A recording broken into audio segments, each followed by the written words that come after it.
everyone. This is David Ferrugio. I am the host of Dead Talks, and I'm going to tell you my story, which essentially is the inspiration behind this entire podcast. And that story begins on September 11th. It's a day that I think most of you have heard of. It's also the day that my dad died. He worked in the World Trade Center. And I think how I kind of lead most of my guests to start, since I'm just talking to myself, so hopefully it's not terribly boring for you guys. I'll start with day one, which is that Tuesday on September 11th. I was 12 years old. I was in 7th grade. And the first thing I remember was first period, because my buddy Jeff, who was, religiously not on time for school, happened to come to first period late, which was after the first tower hit. So it had to be sometime, a little after 9 o'clock. He comes up to me as soon as he walks in and goes, "Dave, doesn't your dad work in the towers?" I'm like, "Yeah, why?" He goes, "Well, I think a plane flew into the towers," and let alone at 12 years old, I was like, "What? What are you saying? What does that even mean?" And I don't think anyone knew what the hell was going on most of that day. But at some point, I remember going down to the main office, and I wanted to call my mom and call the family and see what the hell was going on. Because I remember kids getting called out of school, and we lived in a town in Jersey that was a heavy commuter town, so everyone worked in the city. And they wouldn't let me make the phone call, which I thought was weird. Even to this day, I guess I knew what they were doing, but at the time I had to go through the entire day not knowing what was going on. And my mom made the choice to not pull me out of school, which even as a man today, I think was the right choice. Was she going to pull me into the chaos that was going on, the uncertainty? So I had to go through the whole day not knowing what was going on and wondering, is this real? What the hell's happening? Is my dad okay? What's my family doing? I remember even getting made fun of.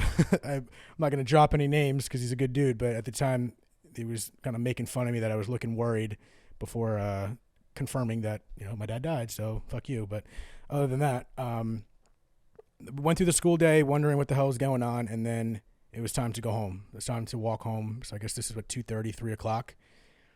And what makes that so weird to me now thinking about it is that was in the middle of the afternoon at that point, which means the towers went down. At this point, I didn't know, obviously, but thinking back, reflecting on it, I was walking home, not knowing what happened, and at that point, it was already done.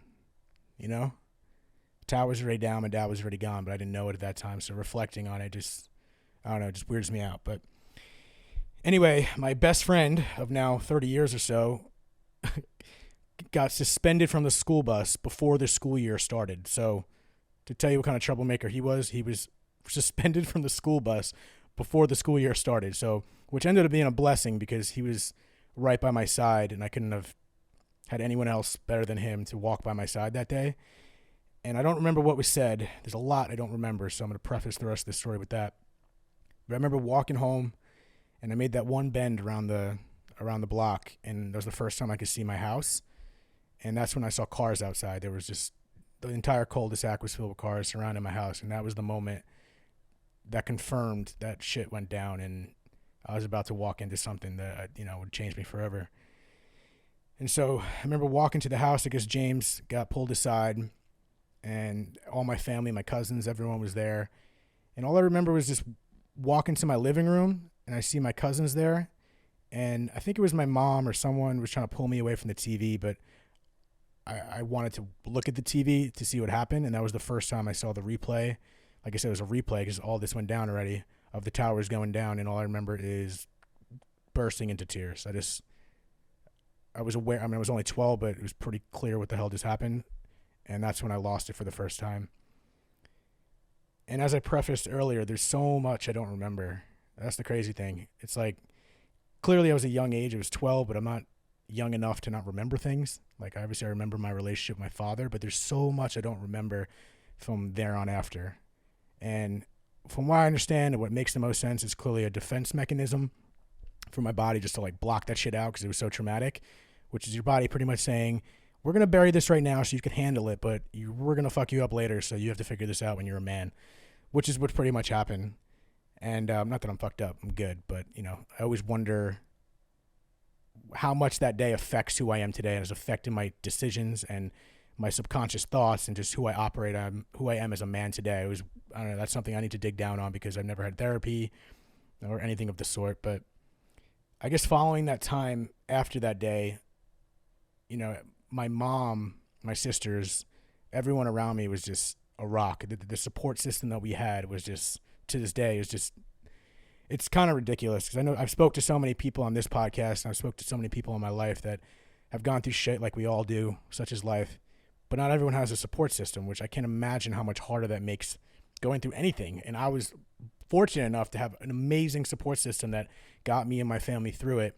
And the leader of that pack was my mom. She, in my opinion, did everything right. I mean, I don't know what's right or wrong, but she's a bull. She grabbed the bull by the horns, and she realized that life goes on, and so she has to keep us moving, especially at a young age. I think she had the perspective of, which I've heard her say even, and Mom, if you're listening, just, I hope I'm saying this right. She didn't want her kids to get fucked up with this. Even though she just lost her husband. She's got 3 kids. Me at 12. I think Gina was maybe like 17. Jacqueline probably like 18, 19. Both in college. And she had to keep us moving, and we all handled it our own way. But I was back in school maybe like a week later, give or take, or sometime short thereafter. And we just had to keep going. And that's, ever since then, I feel like I took that upon me for the rest of my life. Not that you don't let it just disappear and say, oh, it didn't happen, but life keeps going on. And I feel like I've developed that attitude whenever I go through shit that, at the end of the day, it's going to be okay some way. But there's a lot of things that I look back on that makes me reflect on my experience so much more. Like, I remember, like I said, there's so much I don't remember. Like, I remember hanging out with my brother-in-law now all the time, still playing video games when it was happened, just to keep me, I guess, preoccupied. One experience that I don't remember that my mom brought up was, I guess she mentioned that I didn't really let a lot out, which, once again, kind of inspired this podcast about talking about it, because I was never one to really let go and have these open conversations. I guess I held it in. But apparently there was a night where I guess I knocked on my mom's bedroom door or something of the sort, and I just went into her bed and just bawled out, like just let it all out. And she was telling me that she was so relieved that I let that out. I don't remember that. I don't know what prompted it. Maybe it was just boiling up inside and eventually it came out. But she was telling me that was a really, I don't know, it was a very critical moment, and I guess me getting through that process that, again, I don't even remember. I just remember getting through the years, and the biggest thing that hurt me was not so much what I went through, but maybe thinking about my sisters and my mom in so many ways, obviously. But, what I learned down the road was I would always see her in the basement by herself, and we would, continue on with life, and I'd go out or do something of the sort.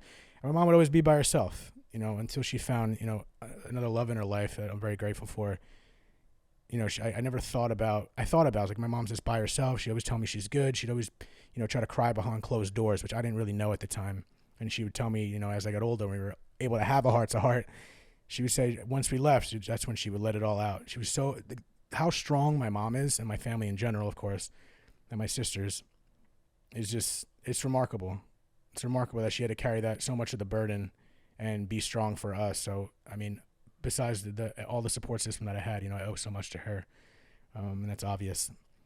And, the biggest regret that I have, it's not even a regret, that's the wrong word. I wish I had to reflect on how that changed me. Like, obviously it did. I think it changed a lot of my perspective on life, what I'm grateful for, the chances that it took. Maybe that was a big reason for me coming to California. I don't know. But there's so many other, flaws that I have in my whether my personality or my habits, that I really try to dig down and figure out how that day really affected me. And honestly, I don't know. I think I do need to see a shrink, and I'm sorry for calling him a shrink, but I'm an East Coast Italian. I don't know how else to say it. And, there's a lot that goes through my mind today as I got older. And I remember someone I spoke to, Claire Bidwell Smith, who's an author and a grief expert.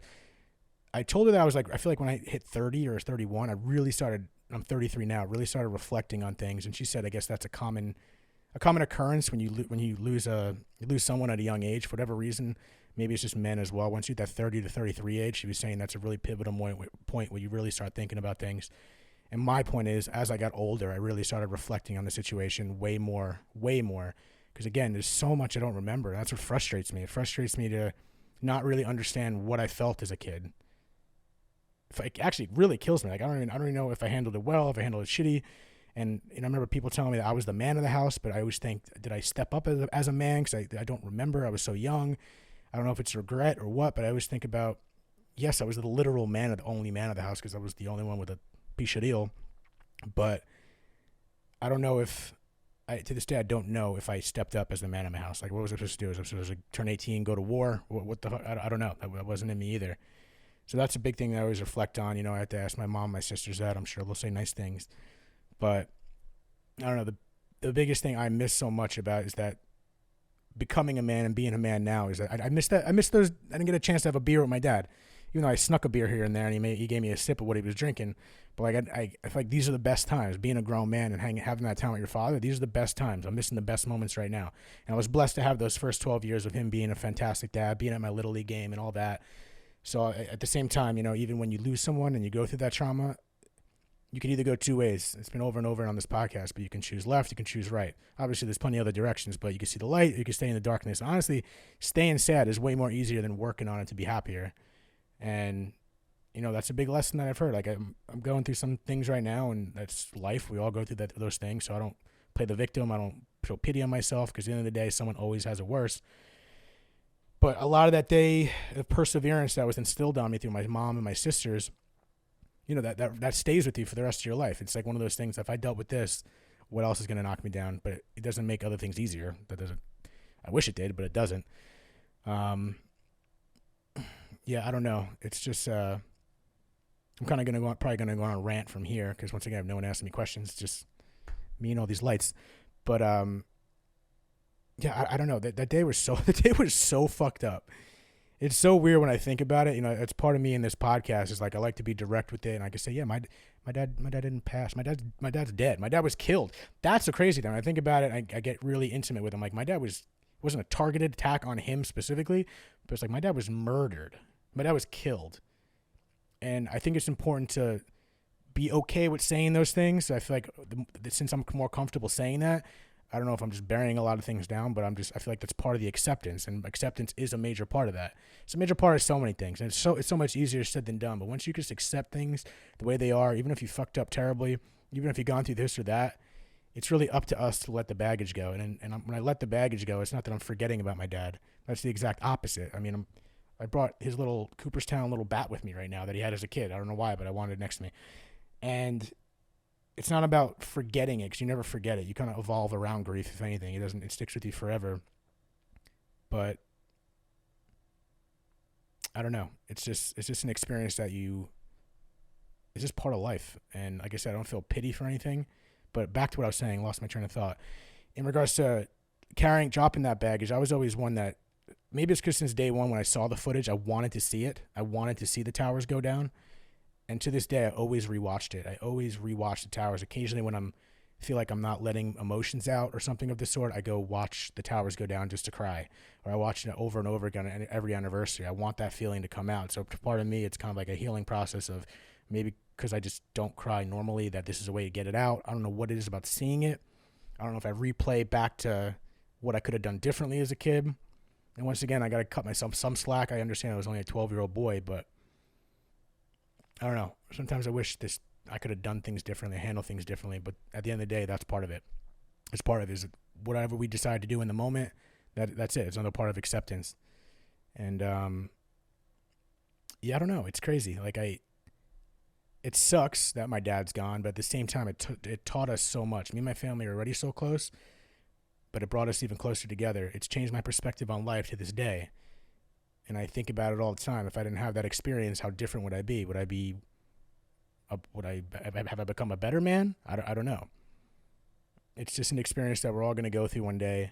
I happen to go through this experience. It doesn't make it better or worse than anyone else's, but I definitely learned that the importance of feeling what I feel. Like I said, things I go through now, I'm not really much of an escapist in the sense that I don't go drink to get out of a situation.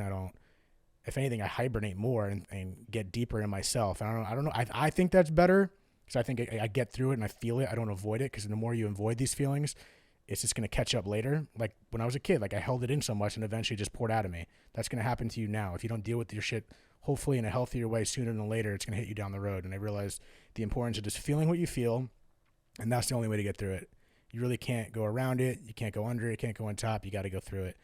And that's definitely, a big lesson that my mom instilled on me. And, I think my sisters would say the same thing. I don't know. That's another thing. I need to talk to my. I'll have my sisters and my mom on here and have a deeper conversation because I feel like this is a story that can go from so many different points of view. How my sisters saw me, how they experienced it. They experienced it so differently, and it goes back to trauma or any bullshit that we go through. It's like you could be in the same household, you could be around a similar age, but you're gonna experience it so much differently. That's why it's tough to say when someone. I'm just throwing it out there, but when someone else passes and you don't know what to say, just don't say. I don't like saying I'm sorry. Once again, like you didn't fly the plane to the building. I understand where you're coming from, but you didn't do it. You don't say I can't imagine because you don't know. It's hard to say. You really can't imagine because that makes you. You say I can't imagine. You're almost putting them more on an island and saying like, oh man, this shit is even worse than I thought. If this person can't imagine it, I don't even know where I was going with that, but it comes from a good place, I guess. But I don't know. Like I said, I think about this in my idle times. I think about my decisions in life. I think about what my dad would think of me. I think about how he would advise me.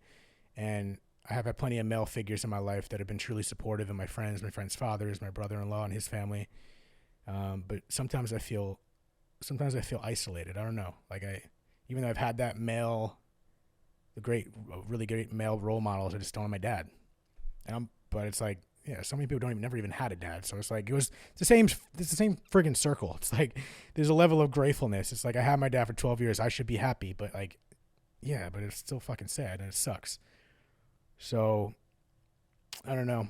Maybe this will continue another time and I can get into more depth about the stories. Perhaps y'all have questions or anything, but I don't know. It's obviously something that shifts your life forever, and I'm still figuring things out. It's been 22 years at this point, 21 years, whatever the hell it's been, 33, 2001. But it's a forever process, and then at the end of the day, I still wonder how much that experience is really engraved in me. I still wonder how much of that shapes my decisions today, and how much of my flaws that I have. We all have flaws, obviously, but how much of that I still have to let go. Like that's something I need to work out. Whether I need to talk to someone. Maybe I need to do more DMT. I have no idea, but I need to do something to figure out what the hell is causing me to do what I do. Because clearly everyone's far from perfect, but we all have our demons. We all have our bad habits that we could improve upon. I always just wonder how much of that stems from that, because so much of where we're driven is subconscious. What 95% of what we do is subconscious, which is habitual, which is us automatic, and a lot of those things get instilled of us through traumatic experiences and through habits that we learned or heard or experienced at a young age. So it's like it's hard for me not to think how much that day fucked me up.